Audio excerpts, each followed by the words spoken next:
Gen Z आन्दोलन भनेको भ्रष्टाचार विरुद्ध थियो, न कि सरकार विरुद्ध।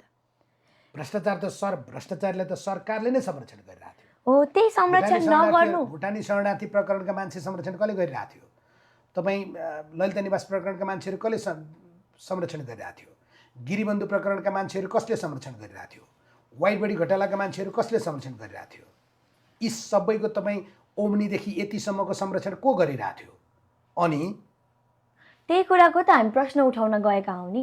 त्यो ठाउँमा त्यो भ्रष्टाचारको फाइल किन बन्द गरियो, किन खोलिएन, किन सार्वजनिक भएन? त्यो प्रश्नको विरुद्ध थियो नि त। त्यो क्वेसनहरू गर्नको लागि, भ्रष्टाचार विरुद्ध बल दिनको लागि।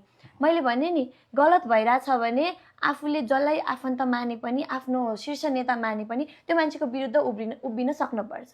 यही हो त एमालेका मान्छेहरू गर्दैनन्। म एमालेको समर्थक त हो नि त। मबाट सुरुवात हुन्छ भने एमाले तपाईबाट सुरु हुँदैन। तपाईँ त एमालेको झोले हो नि, किनभने एमाले त झोले अभियानै चलाएको थियो नि। ठिक छ। एउटा अनि कस्तो कम्युनिस्ट पार्टीको सदस्य तपाईँ? कम्युनिस्ट पार्टीमा बा भन्ने त मैले नेपालमा मात्रै सुने हो। मैले विश्वका धेरै कम्युनिस्ट पार्टीहरू पढाएको छु, धेरै कम्युनिस्टहरूको इतिहास पढाएको छु होइन। अझ पढ्न कति धेरै बाँकी होला। तर नेपालमा मात्रै तपाईँको चाहिँ तपाईँले समर्थन गरेको पार्टीमा मात्रै बा हुन्छन्, अरू पार्टीहरूमा त कमरेड हुन्छन् होइन।